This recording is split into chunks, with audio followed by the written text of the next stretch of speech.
Conseiller et juriste en droit immobilier. Vous êtes sûr que ce bien-là prendra de la valeur. Par an, les biens prennent 13%.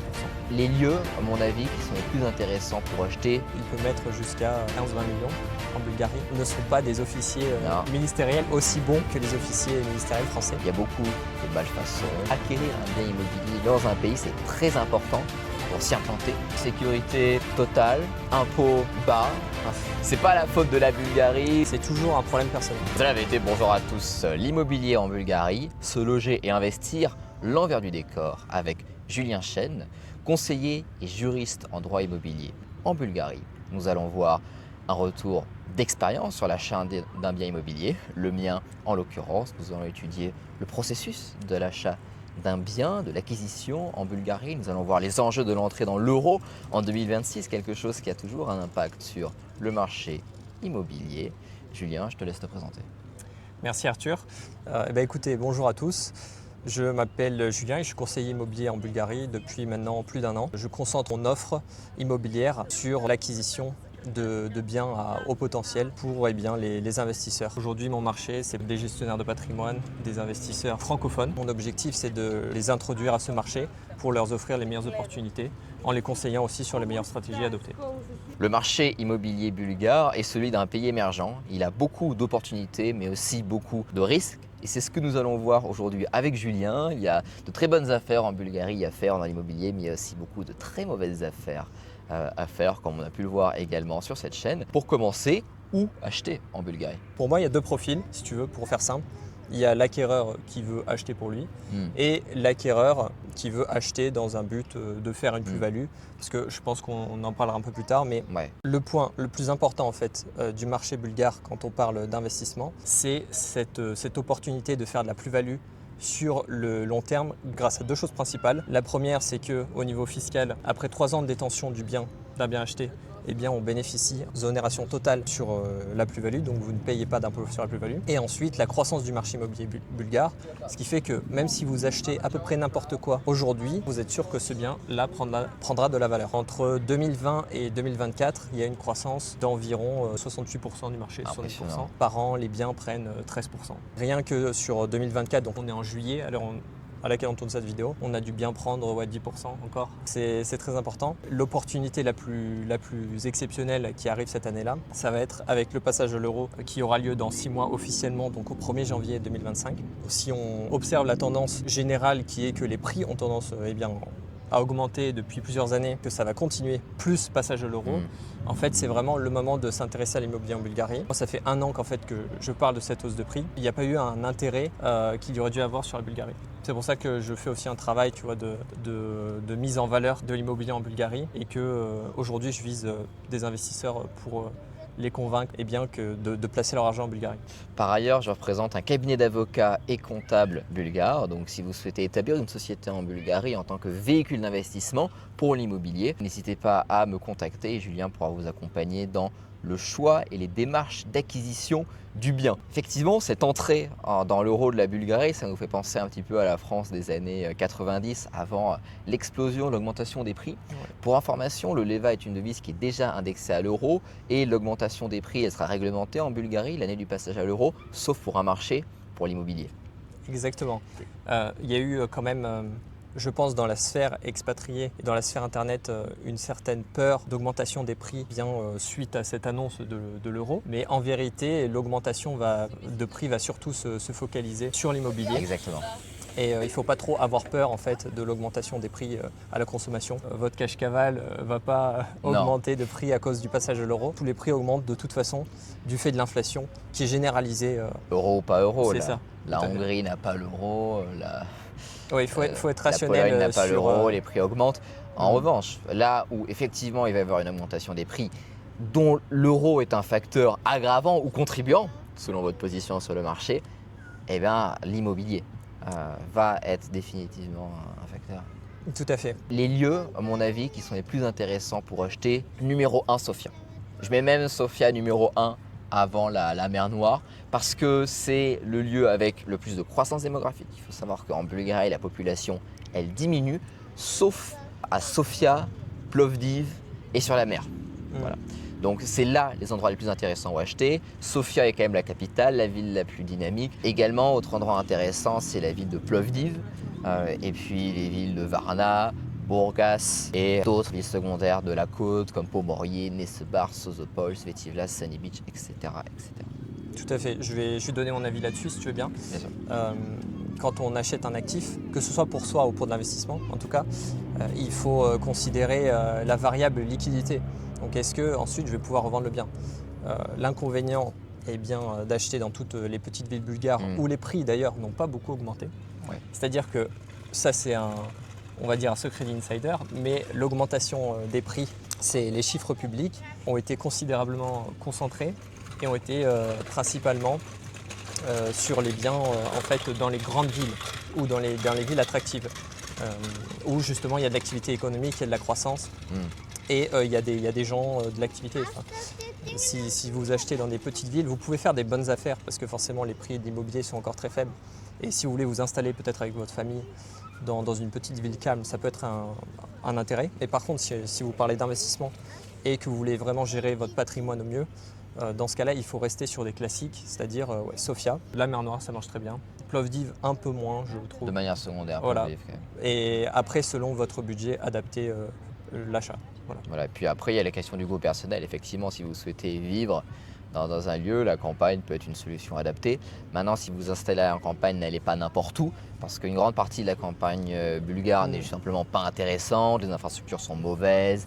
Là, il n'y a pas beaucoup de choses, il ne se passe rien. Donc, si vous allez en campagne, allez dans les régions de la Stara Planina au sud, ou bien la région de Gabrovo, à cet endroit-là.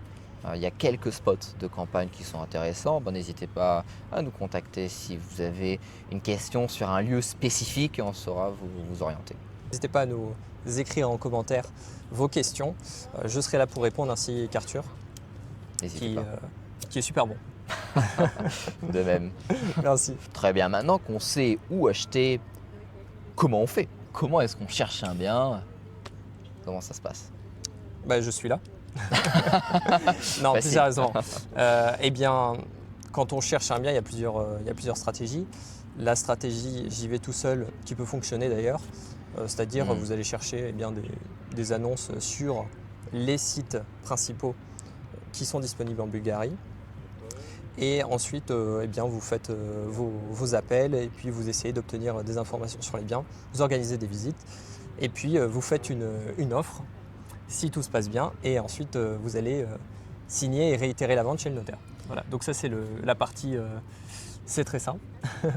Et après, si vous voulez que ce soit beaucoup plus efficace, il faut s'accompagner de professionnels, en l'occurrence soit un chasseur immobilier. Donc ce que je fais moi, c'est-à-dire aller chercher sur le marché immobilier des biens qui correspondent au maximum à votre critère, ou sinon aller directement voir des agences qui ont des mandats pour vendre des biens et ensuite les contacter, essayer de voir ce qu'ils ont. Ce qui est aussi une stratégie qui peut fonctionner, mais vous avez un accès limité au marché. Ce que je fais par exemple, c'est d'aller chercher au plus large en fait de ce qui est disponible. Voilà comment ça marche. Et dans toute cette procédure, il va y avoir plusieurs aspects à établir, c'est-à-dire il va falloir obtenir les documents du bien nécessaires à la vente. Alors vous de votre côté en tant qu'acquéreur, vous avez juste besoin d'une pièce d'identité en fait et de l'argent, du capital. Mais côté vendeur, il va falloir obtenir auprès des propriétaires bulgares, ce qui peut poser certaines difficultés, les informations très précises sur le bien que vous visez et également pour que la vente puisse se faire chez le notaire, obtenir des documents comme le certificat cadastral, comme le titre de propriété, comme le document qui établit que le bien, il n'y a pas de gravement sur le bien, ce genre de choses. Et ensuite, une fois que vous avez établi en fait tous les documents et que vous avez réalisé la promesse de vente, que en fait la vente a été faite, vous pouvez aller chez le notaire et réitérer la vente, c'est-à-dire la finaliser. Sachant que, point important, en Bulgarie, on verse toujours, ce n'est pas obligatoire, mais c'est une pratique qui est commune, on verse toujours un acompte, en tout cas une avance sur le prix du bien. Il faut faire attention à ce niveau-là parce que si vous achetez à des montants très élevés et que vous n'êtes pas protégé juridiquement, vous pourriez perdre cette somme. Voilà, donc ça c'était pour l'acquisition. C'est assez basique, ce qui est compliqué. Moi, si tu veux, je peux te raconter un de mes problèmes que j'ai en ce moment. J'ai un client qui est investisseur et il a un très haut budget. Il peut mettre jusqu'à, on va dire, 15-20 millions. en Bulgarie. Et ce qui se passe, c'est que moi, je cherche pour lui. J'ai trouvé des super offres j'ai trouvé des super actifs en fait qui vont être super revalorisés sur 3, 4, 5 ans et avec un rendement très intéressant annuel. Le seul problème, c'est que évidemment pour le métier que je fais, j'ai besoin d'informations financières. J'ai vraiment besoin d'avoir, par exemple, si on va parler d'actifs comme des hôtels ou eh bien, je sais pas, des salles de sport, des établissements commerciaux, j'ai besoin d'informations sur les loyers, j'ai besoin de savoir combien de nuitées ils font, la vacance, etc. Et les Bulgares sont très réticents à donner les informations. Et c'est pas le cas dans tous les pays des Balkans. Parce que, par exemple, en Roumanie, c'est assez ouvert. Quand vous vendez eh bien, un bien qui est un produit d'investissement, vous êtes transparent sur les informations dès le début en fait. Et vous pouvez les donner sans problème. Et malheureusement, en Bulgarie, eh bien, il y a ce côté, oui, si tu veux que je te donne l'information, il faut que tu viennes chez moi, il faut que je te rencontre pour voir qui t'es. D'accord, mais tu vois, il y a un peu le truc qui est embêtant, c'est de se dire, ok, mais imagine que le bien, il est à perpète les oies. Je dois me déplacer moi, juste pour savoir si l'actif va être intéressant. Il faut trouver des stratégies en fait pour convaincre les propriétaires bulgares, ou les brokers d'ailleurs, en tout cas les détenteurs de l'offre, à fournir ces infos. Donc c'est compliqué, il y a plein de difficultés dans l'immobilier. C'est un métier qui est quand même assez difficile ici. Surtout en tant que francophone, qui n'est pas fluent bulgare, même si je parle un peu bulgare quand même. Arthur a acheté un bien immobilier en Bulgarie. Pourquoi ne pas parler de ton expérience personnelle, un peu comment ça s'est passé? Comme ça, parce que moi je te parle un peu de mon expérience en fait côté professionnel, mais côté client, comment ça se passe, comment tu as vu les choses, quelles ont été peut-être tes peurs ou tes inquiétudes, aussi tes surprises. Dis-moi. Oui, alors effectivement, la première inquiétude, la première chose à régler, c'est les documents juridiques. J'ai fait vérifier tous les documents par notre avocate, Maître Georgieva, pour voir que tout est bon. Ça, c'est quelque chose de très important. Mais quand on vous présente des documents juridiques, parfois les agences immobilières n'ont pas de bons juristes. Et donc, il faut vérifier ces documents systématiquement. Et moi, je suis assez pointilleux. Je suis assez maniaque comme personne. Les gens là vont dire oui, mais normalement, le notaire vérifie les biens, vérifie les documents. Mais les notaires ici ne sont pas des officiers ministériels aussi bons que les officiers ministériels français. Et donc c'est important, toi, de par exemple t'appuyer sur ton avocate, c'était très intelligent à faire. Et d'où l'importance d'avoir un réseau ici d'ailleurs. En général, en dehors de toutes ces questions d'immobilier, de machin, c'est super important de bien s'entourer si on veut faire des choses ici.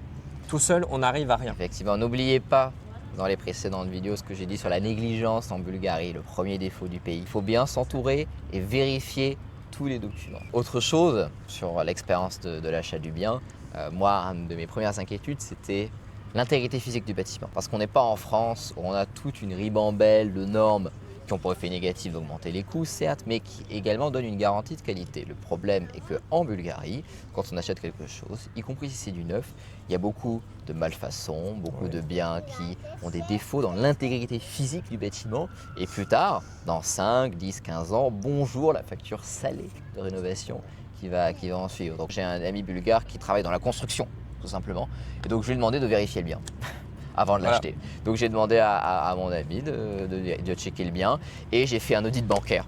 L'audit bancaire, ça m'a coûté quelque chose comme 200 leva et la banque va avoir un expert qui va vérifier l'intégrité du bien. C'est quelque chose qui peut se commander auprès des banques. C'est indispensable, vérifier l'intégrité physique du bien. D'ailleurs, si vous achetez un bien dans la campagne, ou pas forcément d'ailleurs, il y en a Vivien qui propose également cela, la vérification du bien, savoir si c'est rénovable, parce que pour beaucoup d'appartements et de maisons, vous allez voir quelque chose de rutilant, de neuf, et vous pourrez penser que c'est quelque chose de qualité, mais peut-être que ça ne l'est pas.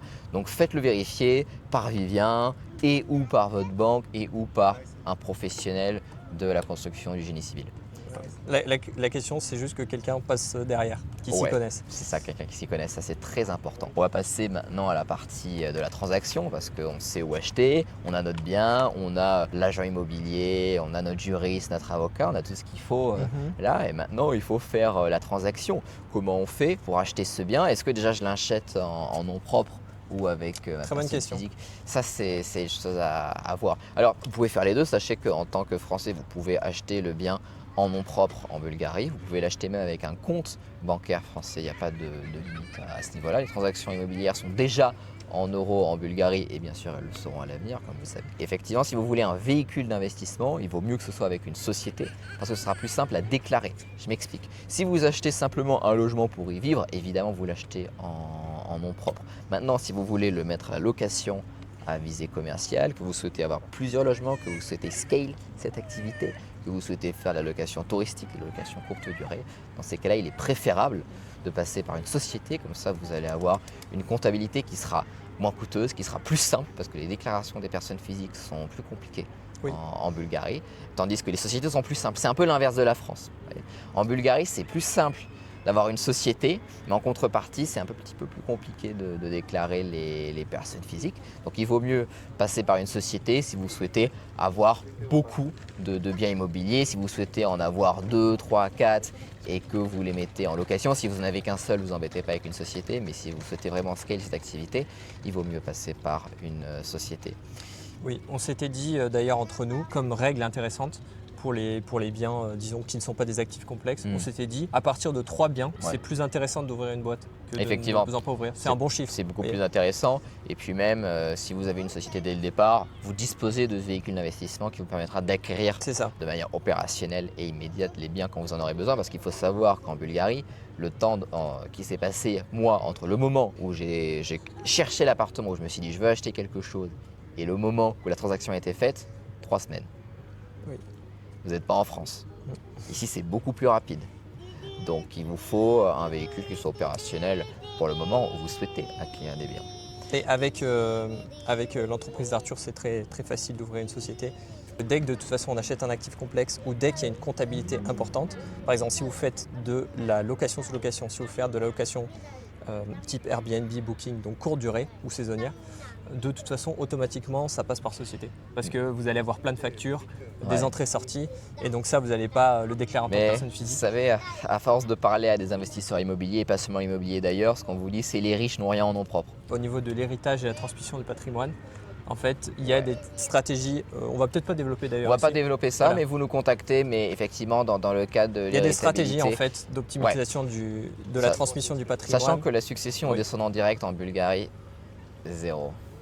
Donc si vous avez des questions à ce niveau-là, vous me contactez. On va passer à la suite, la transaction, sachant que est-ce qu'on peut acheter à crédit en Bulgarie? Est-ce qu'on peut acheter en fonds propres? Explique-nous, Julien. Si on veut acheter cash, c'est la solution la plus simple et ça pose aucun problème. Vous déposez l'argent et puis c'est fait, j'ai envie de dire. Si vous avez un plan de financement où vous essayez d'obtenir un crédit, soit vaut mieux tenter d'obtenir un crédit en tant qu'étranger depuis l'étranger, simplement, pour les acquisitions internationales, ce qui est possible de faire avec certaines banques. Il faut bien se renseigner sur ça, mais c'est possible. Par contre, en tant qu'investisseur étranger qui ne vit pas dans le pays, qui n'est pas marié dans le pays, qui n'a pas la nationalité, qui n'a même pas la résidence permanente, donc qui vient juste en tant qu'apporteur de capital, vous ne pourrez pas emprunter ici. Un crédit en Bulgarie, il faut déjà une personne morale, une société pour avoir du crédit, il faudrait que vous ayez au moins 3 bilans, 3 années fiscales en Bulgarie, que vous ayez un certain chiffre, il faut le négocier avec la banque. Ce n'est pas quelque chose qui se fait comme ça, mais c'est possible. Il y a des sociétés qui ont des crédits. Et pour une personne physique, on demande la garantie d'un citoyen bulgare. Pour les personnes physiques, sans garantie de citoyen bulgare, ça va être plus compliqué d'obtenir un crédit. Donc ça, c'est quelque chose à vous renseigner auprès de votre banque. Et bien sûr, contactez-moi si vous voulez que notre cabinet d'avocats défende votre dossier d'acquisition de biens. Service Platinum, Premium avec la banque, ça permet d'avoir une conseillère bancaire attitrée, d'avoir le contact direct avec le siège. Donc c'est beaucoup plus simple effectivement dans l'acquisition d'un bien. C'est à détailler au cas par cas, mais vous n'obtenez pas un crédit en Bulgarie comme ça quand vous êtes étranger, bien sûr. Je te propose que tu nous parles là de ton expérience en Bulgarie depuis toutes ces années. Est-ce que tu es heureux ici? Ce que j'aime bien dire, c'est qu'il n'y a pas de pays parfait. En revanche, il y a des personnes parfaites pour des pays. Ouais, c'est vrai. Voilà, c'est ça que je pense. Je nage comme un poisson dans l'eau. Je me suis vraiment super bien fait la vie ici. Je me suis marié ici, j'ai mon activité ici, j'ai mes amis ici, j'ai ma famille ici, une moitié d'entre elles. Donc effectivement, moi je suis très heureux d'être venu en Bulgarie. Je considère que ça a été la meilleure décision de ma vie. Et d'ailleurs, acquérir un bien immobilier dans un pays, c'est très important pour s'y implanter sur place. Je pense qu'il y a 3 grands éléments qui implantent quelqu'un dans un pays. C'est le mariage, du moins avoir un conjoint, une conjointe dans le pays, l'acquisition d'un bien immobilier et à terme la naturalisation. En Bulgarie, ces choses sont possibles. Et l'acquisition du bien a été une vraie étape pour moi ici. En plus, c'est un moment stratégique avant l'entrée dans l'euro. Ça fait partie de ma stratégie d'être une sorte de boomer de la Bulgarie, un boomer économique, on C'est va vrai. dire. J'ai une expérience qui est extrêmement positive de la Bulgarie dans tous ses aspects. J'ai fait une vidéo d'ailleurs à Vionnette qui est l'annonce de ma chaîne, c'est la première vidéo sur l'accueil, où j'explique tout ce que je pense de la Bulgarie. Il y a aussi des inconvénients ici, il y a eu des moments difficiles en Bulgarie. Voilà, moi j'ai eu aussi de mauvais moments ici, mais au global c'était la meilleure décision de ma vie. C'est calme, c'est serein, là on est dans le parc, il y a des familles, il fait beau, pas d'emmerde. Sécurité totale, impôts bas, pas d'état gourmand, pas de problème. Donc on est bien, puis maintenant j'ai ma famille ici. En vérité, c'est pas le pays le plus important, mais c'est comment vous vous sentez et est-ce que vous êtes en mesure Voilà. d'avoir un bon cercle social, que ce soit amis, amoureux. Est-ce que vous faites des choses dans votre vie qui vous plaisent et qui vous font avancer? Est-ce que vous aimez la culture locale? Est-ce qu'il n'y a pas des points qui vous gênent vraiment? C'est ça le Mais plus je important. pense qu'on peut être bien dans de très nombreux pays et être mal dans de très nombreux pays. Exactement. Mais qu'il faut vraiment se sortir la tête de certains clichés sur l'expat. Le plus important c'est vous, c'est pas le pays. Et souvent Ouais, quand tout à fait. on est expatrié, immigré dans un pays, et quand on a des problèmes dans sa vie, à la différence de ce qu'on fait dans son pays d'origine, on repose la faute sur le pays dans lequel on est. Mais bien souvent, c'est de votre faute si ça C'est va ça. mal ou C'est si ça vous. va bien. C'est pas la faute de la Bulgarie, c'est pas la faute de la Roumanie, c'est pas la faute du Panama, c'est pas la faute de je sais pas d'où. En fait, C'est pourquoi vous j'ai le lancé premier ce responsable. sujet pourquoi j'ai lancé ce sujet en 2-2 c'est pour tout simplement dire qu'on voit beaucoup de gens en fait, qui changent de pays très souvent, qui ne sont Exactement. jamais satisfaits. Et en fait, c'est pas vraiment le problème des pays. Non. C'est à un moment donné, qu'est-ce qui ne va pas dans votre vie qui fait que vous avez Voilà. ce problème, ce besoin de bouger constamment. Et à un moment donné, il faut réussir à construire des choses aussi. Très franchement, on aurait pu être ailleurs. On aurait pu Oui. être tout aussi bien en Roumanie, en En Grèce, Hongrie, en Pologne. en Hongrie ou je ne sais où, je ne sais où. ou ailleurs dans d'autres aires. Mais on aurait en, pu banlieue être en banlieue parisienne aussi. banlieue parisienne. Ouais, on aurait pu être très bien. Je plaisante. mais voilà, ce qui est vraiment plus important, c'est vous. Et toi, Julien, alors ton expérience de l'expatriation en Bulgarie. Bah écoute, moi ça se passe très bien. Écoute, je suis à fond là, pas mal de travail, pas mal de développement de C'est projets. très bien. Et j'ai réussi avec le temps, depuis que je suis là, à me constituer un bon cercle d'amis, Indispensable. à être connecté aussi avec la Bulgarie, du fait de relations personnelles, etc. Et je dirais que vraiment, en fait, j'ai senti que moi, je suis arrivé, quand je suis arrivé il y a un an, je connais la Bulgarie depuis plus longtemps, mais quand je suis revenu en fait habiter en Bulgarie il y a un an, j'ai eu des phases assez compliquées où je me sentais pas forcément bien, mais ça n'a jamais été la faute du pays. Non, Ça n'a jamais été la faute du pays, c'est ça. c'est toujours un problème personnel. Bonne mentalité. Donc, La bonne mentalité, c'est de prendre responsabilité. Oui. De prendre responsabilité sur ce qui se passe. Après, les pays ont des vrais défauts, attention. S'il y a un manque de Évidemment. professionnalisme avec quelqu'un avec lequel vous travaillez, c'est pas nécessairement de votre faute. Voyez. Donc les pays ont vraiment des défauts. Mais le fait de se sentir bien ou pas quelque part, ça dépend vraiment surtout de vous. Et je pense qu'on accorde trop d'importance au pays dans lequel on va et pas assez d'importance à soi-même, à son propre développement, à sa propre mentalité, à sa Oui. propre philosophie pratique dans le pays. Faut rester solide en fait. Voilà. C'est tout. C'était la dose un peu développement personnel. C'était la dose un peu dev perso philosophie. Abonnez-vous à la chaîne, mettez un j'aime à la vidéo. Suivez Julien également sur sa chaîne, Julien Investir en Bulgarie. Mettez un commentaire si vous avez quelque chose à dire. Et surtout, profitez de la Bulgarie. Contactez-moi, Oui. le lien est en description. Ciao, ciao. Merci Arthur. À Avec plus. plaisir, Julien. Ciao, ciao.